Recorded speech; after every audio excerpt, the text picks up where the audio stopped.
स्वागत है आप सभी का। और आज की इस वीडियो में हम बात करेंगे कि जो आपका ग्राम सेवक का प्री का रिजल्ट है वो कब तक आ सकता है, उसके अंदर नॉर्मलाइजेशन होगा या नहीं, मेंस एग्जाम जो आपका मई में है उसके ऊपर थोड़ी बातें करेंगे, और उसका जो डिटेल सिलेबस है मेंस एग्जाम के लिए वो जारी कब तक करेंगे या नहीं करेंगे।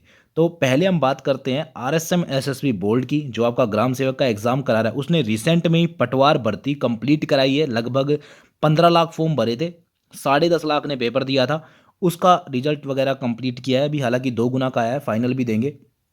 तो अभी देखो दोस्तों, उस पर अगर हम बात करें तो उसकी आंसर की इन्होंने जारी की थी 22 नवंबर को। 4 दिन मोस्टली ये देते हैं ऑब्जेक्शन लगाने के लिए। उसके बाद 13 दिसंबर को एक नॉर्मलाइजेशन का नोटिस आया। उससे पहले किसी को भी आइडिया नहीं था कि राजस्थान की इस भर्ती में नॉर्मलाइजेशन हो भी सकता है। उसके बाद 25 जनवरी को फाइनल रिजल्ट आया, यानी कि इतना टाइम लग गया। आपका वीडियो में इतना टाइम नहीं लगेगा, क्यों? क्योंकि देखो दोस्तों, 26 नवंबर को जब आपका ऑब्जेक्शन लगे ना, तो कमेटी बैठती है, वो ऑब्जेक्शन को रेक्टिफाई करती है, उसके बाद एक फाइनल आंसर की बनाती है, और फिर आपकी ओमार चेक की जाती है। ठीक है, फिर आपका रिजल्ट रेडी होता है। तो 13 दिसंबर को जब नॉर्मलाइजेशन का नोटिस आया, इसका मतलब ये था कि कमेटी को ये पता चल गया कि नॉर्मलाइजेशन करना पड़ेगा, यानी कि 13 दिसंबर तक आपका रिजल्ट रेडी था। उस टाइम हरिप्रसाद जी भी विजिट पे थे, शायद झुंझुनू में थे, तो उन्होंने कहा भी था हम विद इन दिसंबर दे देंगे, तो शायद यही प्लान था। बट उस टाइम फिर रिसेंट में जब उन्होंने रिजल्ट में डाटा देखा, मीन में डिफरेंस आया, तब उन्होंने क्या किया कि नॉर्मलाइजेशन लेने का निर्णय किया। और ये उन्होंने मतलब नॉर्मलाइजेशन की जो प्रोसेस है वो अप्लाई की। तो इसलिए उनको टाइम लग गया। पर फिर भी आप ये मान के चलो कि देखो 12 तक रेडी था, यानी कि 20 एक दिन में उन्होंने रिजल्ट रेडी कर दिया था, ओमआर वगैरह स्कैन हो गई थी पूरी। तो उसके बाद फिर टाइम लग गया नॉर्मलाइजेशन वगैरह में। 25 जैन को जाके फाइनल रिजल्ट आया। तो अब हमें वीडियो में तो ये भी नहीं पता कि नॉर्मलाइजेशन होगा या नहीं होगा। तो देखो दोस्तों, इसकी जब बात करते हैं तो 31 जनवरी को आपका आंसर की आई थी। उसके बाद 4 तारीख तक आपको टाइम दिया था, फरवरी तक, कि आप ऑब्जेक्शन लगा सकते हो। उसके बाद 20 दिन में मैं अगर मान के चले कि रिजल्ट रेडी हो गया, तो 24 फरवरी तक रिजल्ट आ जाना चाहिए था, जो कि नहीं आया। 24 फरवरी की बात तो छोड़ो आप, फरवरी पूरी गई, फरवरी कंप्लीट हो गई, और आज 7 मार्च तारीख है ना, 7 मार्च है, अब तक रिजल्ट आपका आया नहीं है। तो अब कब आ सकता है? तो अब देखो दोस्तों, मेरे को तो ये लग रहा है जितना ज़्यादा रिजल्ट को खींच रहे हैं ना, उतने ही नॉर्मलाइजेशन के चांस बढ़ते जा रहे हैं कि उन्हें करना पड़ेगा। हो सकता है कि सारी कॉपी स्कैन हो गई हो, और बोर्ड में जो कमेटी है वो ये देख रही हो कि इसमें नॉर्मलाइजेशन करें या ना करें, उनका ऊपर निर्णय छोड़ दिया हो, क्योंकि 2-4 दिन फिर उनको उसमें भी लगते हैं, है ना।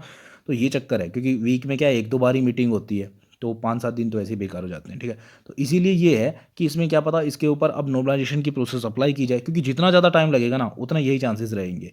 अब क्या है, देखो दोस्तों, कि 9 से 11 मार्च तो जो अपना कृषि पर्यवेक्षक यानी कि एग्रीकल्चर सुपरवाइजर का फाइनल रिजल्ट आने के चांसेस हैं।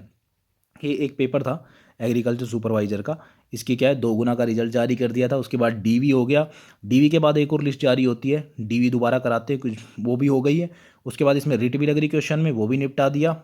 कुछ चेंज नहीं है कि किया इन्होंने, मेरे हिसाब से तो शायद अभी एक क्वेश्चन पे अटक रहा है मामला, बाकी कुछ नहीं किया। उसका फाइनल रिजल्ट भी दे देंगे। यही 12 मार्च की बात चल रही है। मोस्टली ये क्या करते हैं, ट्यूसडे फ्राइडे को जब इनकी मीटिंग होती है, तो तब ये जारी कर देते हैं उस हिसाब से। तो मेरे को जो भी चांसेस लग रहे हैं वो ये है कि 15 मार्च या 22 मार्च को। 15 मार्च को तो मेरे को लग रहा है 60% चांसेस के हैं, बाकी 22 मार्च को 90% चांस है कि आपका रिजल्ट 22 मार्च तक आ जाएगा प्री का। और रही बात नॉर्मलाइजेशन की, तो जितने ज़्यादा टाइम ले रहे हैं, लगता है मेरे को कि शायद इसमें नॉर्मलाइजेशन अप्लाई करें। और ये आप कमेंट भी देख सकते हो, आज का ही ट्वीट है उपेंद्र यादव जी का, उन्होंने कहा भी है कि इसी महीने जारी होगा। अब इसी महीने में मैं आपको बता रहा हूँ कि 22 तक शायद तक आ जाए। तो नॉर्मलाइजेशन के जो चांसेस है वो मेरे को लग रहे हैं कि होगा, है ना। मेंस का जो एग्ज़ाम है वो मई मान के चलो। अब ये मत सोचो जून जुलाई जो भी डिले होगा वो आपका काम की चीज़ नहीं है। आपका काम ये है कि मई तक आपका सिलेबस कंप्लीट होगा और आप टेस्ट सीरीज़ दे रहे होंगे, ख़त्म बात। डिटेल सिलेबस की बात करें तो अभी इंतज़ार करने का मतलब, देखो मैं सीधी अपना मेरा व्यू रखता हूँ, अभी कोई मतलब नहीं है दोस्तों, क्योंकि मार्च गया, ठीक है, मार्च गया, अप्रैल बचा है, मई में पेपर है।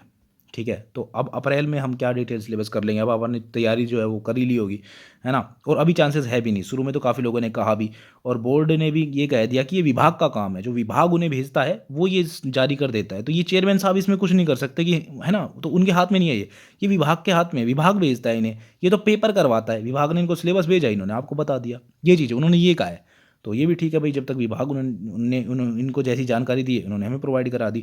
तो अभी इसकी चीज़ें छोड़ भी दो यार, कि है ना, अब ये पता नहीं देंगे नहीं देंगे। और दूसरी बात है कि जब डिटेल सिलेबस दोस्तों अगर आता भी है ना, तो ये आपका कंपटीशन बढ़ाएगा भी। अब ये मत सोचना, जैसे सपोज करो डिटेल सिलेबस से पहले अगर 80 कट ऑफ जा रही है, तो 82 ही जाएगी, कट ऑफ बढ़ेगी, है ना। ऑफकोर्स आप एक एक पॉइंट बताओगे तो जो स्टूडेंट है वो और अच्छे से तैयारी कर पाएगा, ये चीज़ है। बाकी मैं तो ये कहूँगा, वीडियो प्री का जो पेपर है ना, प्री के चारों पेपर उठा लो, ठीक है, उठा के सारे टॉपिक देख लो कहाँ से क्या क्या आ रहा है और उन्हें अच्छे से कर लो, उससे बाहर कुछ नहीं आना। बाकी जो मैथ के कंप्यूटर के उससे बाहर से क्वेश्चन थे ना जो आउट ऑफ सिलेबस थे, उनको बेशक से छोड़ दो, कोई मतलब नहीं है उनका, है ना, बस यही चीज़ है। तो डिटेल सिलेबस डिटेल का भी मैंने बता दिया कि चांसेस बहुत कम है आने के, और जो आपका रिजल्ट है वो 22 तक शायद तक आ जाएगा। तो यही इन्फॉर्मेशन थी दोस्तों मेरे पास। और बाकी अगर कोई न्यूज़ हुई, कोई अपडेट हुई तो अगली वीडियो आ जाएगी, तब तक आप चैनल को लाइक शेयर सब्सक्राइब कर देना। मिलते हैं आपसे नई वीडियो में नए अपडेट के साथ, तब तक के लिए धन्यवाद।